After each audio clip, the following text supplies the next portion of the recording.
Hello friends. आप कहोगे कि ये जो है एचएसएससी का आपने ओल्ड नोटिफिकेशन क्यों यहाँ पर डाला है, तो इसके पीछे हमारी ये वजह है डालने की कि अब इसको रीऐड किया जाएगा, यानी रीओपनिंग को किया जाएगा। ये पहले भी एक बार रीओपन हो चुके हैं और हमारे कई फ्रेंड्स जिन्होंने अभी अभी भी ऐड की है और जो एचटेट की तैयारी कर रहे हैं वो स्टूडेंट्स पूछ रहे थे कि मैम कितनी वैकेंसीज थी। तो देखो, जिसको पता है उसको इस वीडियो को देखने का कोई फ़ायदा नहीं है, लेकिन जिनको नहीं पता है उनको हम इस वीडियो के थ्रू ये बताना चाहेंगे कि इस बार का एचटेट इतना इम्पोर्टेंट क्यों है और कितनी वैकेंसी रीओपन होने वाली हैं वो आप जानोगे इस वीडियो में।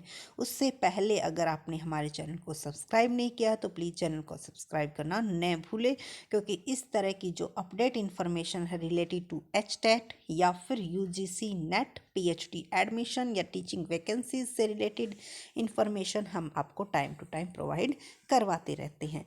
तो चलते हैं अब इस वीडियो के ऊपर। और इसमें जो ये वैकेंसीज़ है ये 2 सितंबर को निकली थी 2019 में। बस उसके बाद जब हमारा 2020 में एचटेट हुआ तो जनवरी में इनको फिर रीओपन कर दिया गया, क्योंकि जिन बच्चों का नेट हुआ था दोबारा फिर गवर्नमेंट ने उनसे पैसे ऐंठने थे और उनको भी ऐड करना था। और इस बार भी ऐसी ही सिचुएशन होगी, क्योंकि गवर्नमेंट चेंज नहीं हुई है तो ये सारा का सारा सिस्टम होता है पैसे लेने का। लेकिन इसके लिए जो हमारे स्टूडेंट्स अब की बार दे रहे हैं एचटेट उनके लिए बहुत ही इम्पोर्टेंट है। क्यों? क्योंकि अगर उनका एचटेट क्लियर हो जाता है तो ये वैकेंसीज बहुत ही जल्दी निकलेंगी। क्यों? क्योंकि 2 बार रीओपन हो चुकी हैं और तीसरी बार रीओपन होगी तो हर बार ऐसा मौका आपको नहीं मिलेगा। ये पोस्ट एग्जाम डिस्ट्रिक्ट मेवात यानी कि रेस्ट ऑफ हरियाणा थी जो ये वैकेंसीज। बायोलॉजी में 127 थी, केमिस्ट्री में 131 थी, कॉमर्स में 304 थी, जिसमें से आपकी जनरल की 153 वैकेंसी थी। देखो, कैटेगरी के अकॉर्डिंग यहाँ पर डिवाइड किया गया है तो आप देख सकते हो कि आपकी कैटेगरी में कितनी थी। इंग्लिश में 530, फाइन आर्ट में 35, हिंदी में 195 और हिस्ट्री में 329, मैथ्स में 520, म्यूज़िक में 35, फिजिकल एजुकेशन में 224 और उर्दू में 6। टोटल 3827 ये वैकेंसी थी पीजीटी लेवल की। तो ज़रूरी नहीं है इन 12 सब्जेक्ट्स में ही निकलेंगी, इन 12 सब्जेक्ट्स के अलावा भी ऐड होंगी वैकेंसी और इन सब्जेक्ट्स में भी कुछ वैकेंसीज ऐड होने की पॉसिबिलिटी 100% है, क्योंकि कुछ और स्कूलों में भी जो है टीचर्स की रिटायरमेंट हुई है और कुछ वैकेंसी इन सब्जेक्ट्स में ऐड होंगी और कुछ इनके अलावा अदर सब्जेक्ट्स में भी वैकेंसी निकलने के पूरे चांस है।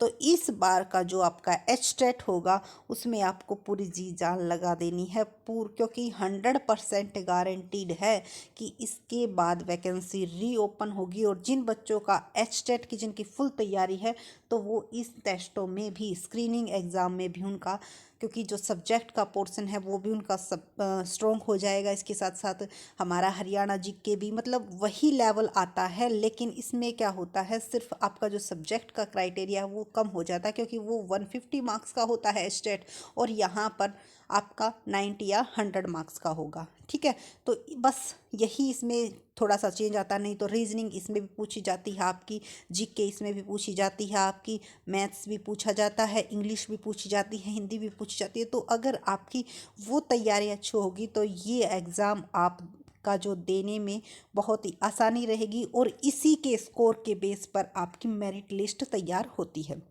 हमारे स्टूडेंट्स का ये भी कहना होता है कि मैम मेरिट लिस्ट, तो मेरिट लिस्ट आपके जो स्क्रीनिंग एग्ज़ाम है उसके बेस पर तैयार होती है। तो अब यहाँ पर क्वालिफ़िकेशन की अगर बात की जाए तो जिस सब्जेक्ट्स के लिए आप अप्लाई कर रहे हो उसमें आपकी पोस्ट ग्रेजुएशन होनी चाहिए और पोस्ट ग्रेजुएशन के साथ साथ आपके 50% मार्क्स होने चाहिए और उसके साथ आपके पास उसी सब्जेक्ट्स में बीएड भी होनी चाहिए।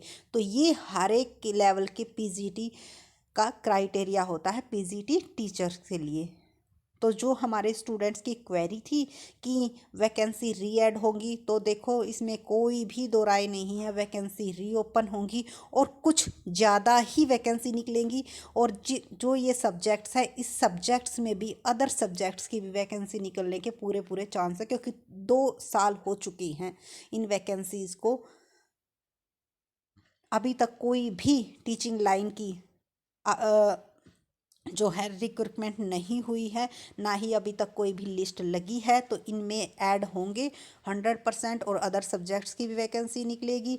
और ये एचटेट आपको क्लियर करना है, ये मानकर आप तैयारी करो, 100% तैयारी करो कि भाई आप जॉब के लेवल की तैयारी कर रहे हो, क्योंकि इसके बाद आपका स्क्रीनिंग होगा और उसमें भी आपको बेस्ट परफॉर्मेंस करना है, क्योंकि उसके बेस पर आपकी मेरिट लिस्ट तैयार होगी। इंटरव्यू ख़त्म कर दिया गया है, इसमें इंटरव्यू आपका नहीं होगा। तो आपको अपना स्क्रीनिंग में बेस्ट परफॉर्मेंस देना है, ताकि आपकी जो जॉब है उसकी 100% श्योरिटी हो सके।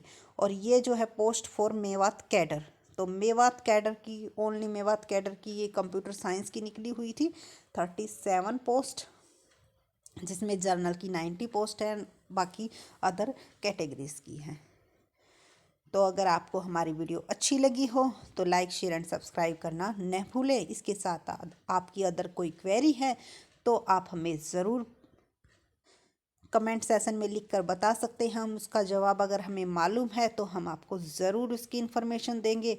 और हमें अच्छा लगता है जब हमारे स्टूडेंट्स हमसे कमेंट करके कुछ पूछते हैं और हम उनका जवाब देते हैं, ताकि उनकी जो क्वेरी है वो सोल्व हम कर सकें। And thank you so much. और आपका जो सपोर्ट है वो इसी तरह हमारे साथ बना रहे, बस यही दुआ करते हैं। हमारी वीडियो को लाइक करना ना भूलें और इसके साथ साथ अपने फ्रेंड्स के साथ भी शेयर करें, ताकि उनको भी एचटेट पास करने के लिए एक मोटिवेशन मिले कि भाई एचटेट के बाद, ये कहते कि एचटेट के बाद जॉब श्योरिटी नहीं है, तो अब की बार पक्का जॉब निकलेंगी। और हमारी ये वीडियो बनाने का यही मकसद था, ताकि स्टूडेंट्स को बता दिया जाए कि भाई इतनी वैकेंसीज़ है और इसमें कुछ ना कुछ ज़रूर ऐड होंगी और ज़रूर रीओपन भी होंगी। ठीक है, 2 बार ऐसा हो चुका है, तो ऐसा नहीं है गवर्नमेंट अब की बार पैसा इकट्ठा नहीं करेगी, अब की बार फिर इकट्ठा करेगी, अब की बार फिर वैकेंसी निकलेंगी और आपको ये टेस्ट क्लियर करना है और स्क्रीनिंग में अच्छे से मार्क्स लेकर कहीं ना कहीं जो ज़रूर आपका सिलेक्शन होगा। So thank you so much और बेस्ट विशेज़ के साथ इस वीडियो को यहीं पर ख़त्म करते हैं। Thank you.